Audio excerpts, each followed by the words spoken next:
Maintenant, si vous êtes un réalisateur de films de voyage ou un créateur de contenu en mode run and gun, alors un sac pour appareil photo ne devrait pas être simplement quelque chose dans lequel vous gardez votre équipement. Il doit être fonctionnel, faciliter vos tournages et vous permettre de filmer de manière beaucoup plus efficace. Dans cette vidéo, je présente les 5 caractéristiques essentielles à considérer pour choisir un sac photo adapté au voyage et tournage sur le terrain. Ça arrive tout de suite.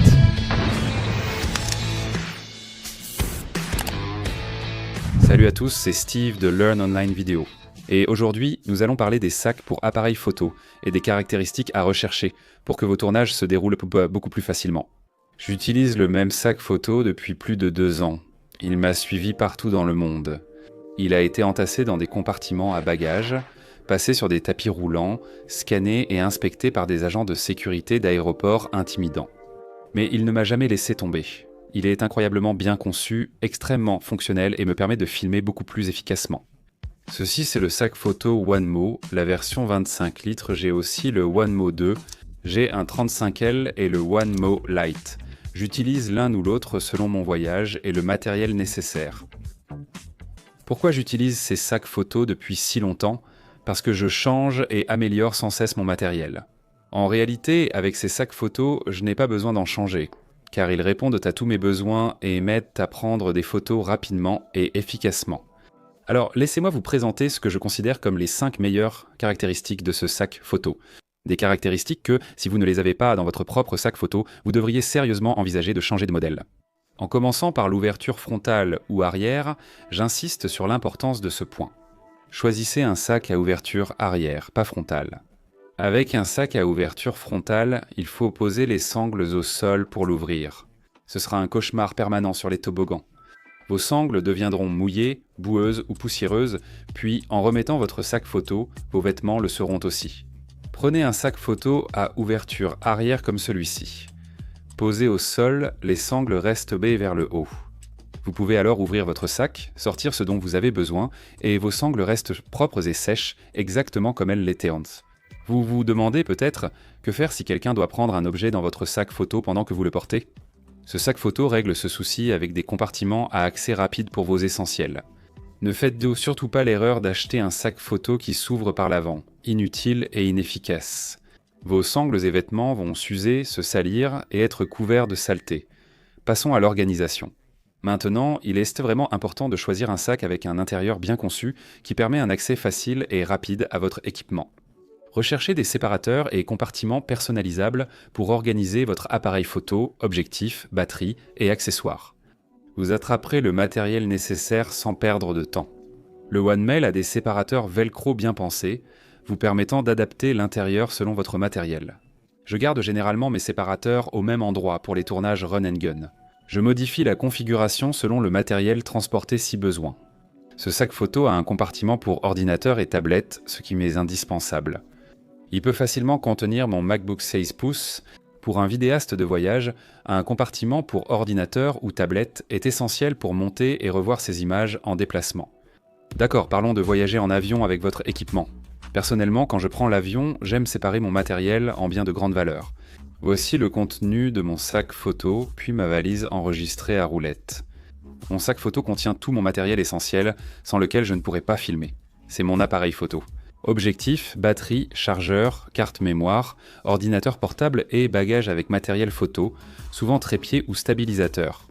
En général, j'emballe tout dans les vêtements que je porterai à destination pour plus de protection. De cette façon, mon matériel essentiel est toujours avec moi. Je peux filmer et monter dans l'avion si besoin, et mon matériel moins important va en soute. Comme ça, si jamais il venait à disparaître, je pourrais quand même filmer en arrivant à destination. C'est crucial lors d'un vol pour un tournage client. Je mets aussi des AirTags dans mon sac photo et mes bagages pour pouvoir les localiser en cas de perte. Si ça n'arrive pas à destination, oui, j'aurais peut-être perdu mon trépied, mon stabilisateur et mes vêtements, mais au moins je pourrais toujours filmer nu. Vous avez peut-être remarqué que ce sac à dos contient un autre sac à l'intérieur et celui-ci peut être utilisé comme partie intégrante du sac à dos ou séparément. Ce qui m'amène à la prochaine caractéristique que je considère désormais comme essentielle en tant que vidéaste voyageur, à savoir un sac dans un sac. La première chose que vous pouvez faire avec un sac dans un sac, c'est l'utiliser pour vous aider à organiser votre matériel. Ce sac peut servir à transporter un drone et ses accessoires. Cela aide à organiser votre sac et offre une protection supplémentaire lors de vos déplacements. Maintenant, une autre façon d'utiliser un sac comme celui-ci, et c'est quelque chose que j'ai beaucoup expérimenté récemment. Cela permet de transporter moins d'équipements sur place et d'être plus mobile pendant les prises de vue là. Alors, regardez, prenons comme exemple un voyage récent que j'ai fait à Paris. Je mets tout mon matériel dans mon sac à dos, mais je le remplis vraiment avec tout ce dont je pourrais avoir besoin. Microphone, tube, lumière, câble, chargeur, adaptateur. Mon sac était complètement bourré. Maintenant, quand je suis arrivé à Paris, il y a eu des jours où je n'avais pas besoin de tout cet équipement avec moi. Descendre la rue juste pour prendre quelques photos de la Tour Eiffel serait idiot. De porter un gros sac à dos plein d'équipements que je n'avais pas l'intention d'utiliser, alors que j'aurais pu simplement le laisser en sécurité dans ma chambre d'hôtel. De même, je ne voulais pas porter un gros sac à dos vide, ce qui aurait été exagéré pour cette sortie. Et c'est là qu'un sac plus petit comme celui-ci entre en jeu. C'est incroyablement utile parce que maintenant je peux simplement tenir mon appareil photo et avoir quelques objets essentiels dans ce sac plus petit. Un objectif, des batteries, mon téléphone, la clé de l'hôtel, je deviens bien plus mobile. Ça organise mon matériel et me donne un accès beaucoup plus facile à mon équipement. Pas d'inquiétude si vous avez déjà un sac pour appareil photo sans sac plus petit. PGI Tech propose aussi ces sacs séparément dans la gamme OneGo. J'ai récemment essayé le OneGo Solo version 2, qui s'est révélé incroyablement utile, surtout lorsque je filme avec un smartphone. J'utilise ce sac pour transporter un stabilisateur, des objectifs ou tout accessoire utile pour cette prise de vue. Si vous êtes vidéaste mobile, vous n'aurez probablement pas besoin d'un sac photo traditionnel aussi grand. Ce serait exagéré. Allégez donc votre équipement pour filmer avec un smartphone. Optez encore pour un design astucieux, confortable et durable. Sa large ouverture offre un accès rapide à votre matériel. Vous pouvez personnaliser l'agencement grâce au séparateur, et c'est l'attention portée aux détails que j'apprécie ici. Ce sac possède de petits compartiments pour les cartes mémoire, les batteries, il a un emplacement élastique pour un stylo, il y a aussi ces petits aimants, rouges et verts. Ainsi, quand votre batterie est déchargée, vous pouvez les retourner pour indiquer qu'elles doivent être rechargées. De plus, ces petits aimants servent aussi de tournevis pour enlever et resserrer vos plaques de base. Je ne peux même pas vous dire combien de fois je me suis retrouvé sans tournevis et que j'ai dû dévisser mes plaques de base. En essayant différentes pièces au Royaume-Uni, le penny était la meilleure, mais ces aimants sont plus faciles pour à trouver et à manipuler en déplacement. C'est vraiment un sauveur. Comme la série OneMo, la série OneGo propose différentes tailles. Disponibles en 4, 6 et 10 litres, la version 10 litres accueille un MacBook 14 pouces. Encore une très bonne configuration pour les vidéastes et monteurs nomades. Les versions 4 et 6 litres peuvent contenir un iPad Pro et un iPad mini. Donc, selon le matériel que vous utilisez et votre façon de travailler, l'option qui vous conviendra le mieux sera différente. Si vous êtes souvent sur des tournages avec juste un appareil photo, un objectif et quelques batteries, je vous conseille vivement un sac en bandoulière. Parce que non seulement cela vous évitera de transporter inutilement un sac plus grand, mais cela vous permettra aussi d'être beaucoup plus mobile. Un sac à dos plus grand peut peser sur votre dos en vous penchant, ce qui arrive souvent aux vidéastes. Un sac en bandoulière est plus léger, compact et facile à transporter. De plus, ne soyez pas radin. Pour les sacs pour appareil photo, payer un peu plus apporte vraiment beaucoup. Les sacs de la série OneGo regorgent de fonctionnalités que les sacs moins chers n'ont tout simplement pas. Ils possèdent des sangles pour transporter des accessoires qu'on entille comme un mini trépied.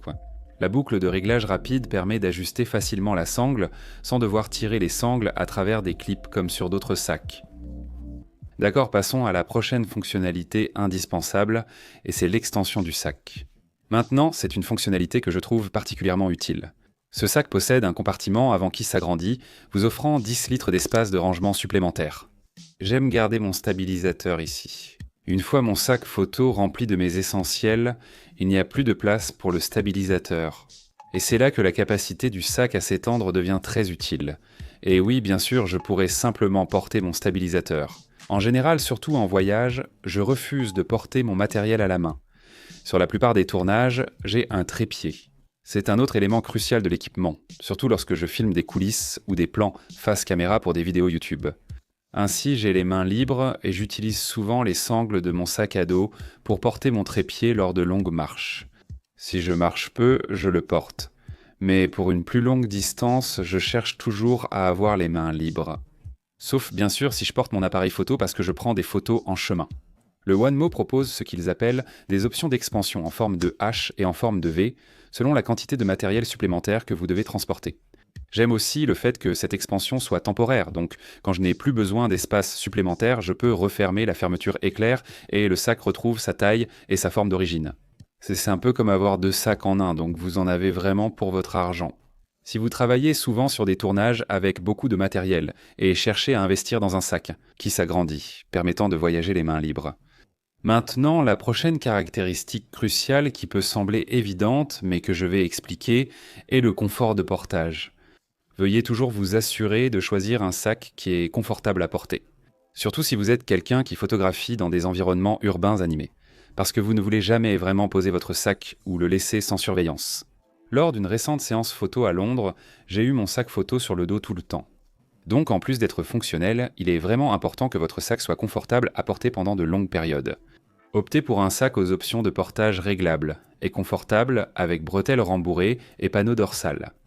Privilégiez une sangle de poitrine ou une ceinture ventrale pour mieux répartir le poids et ménager votre dos lors d'un usage prolongé.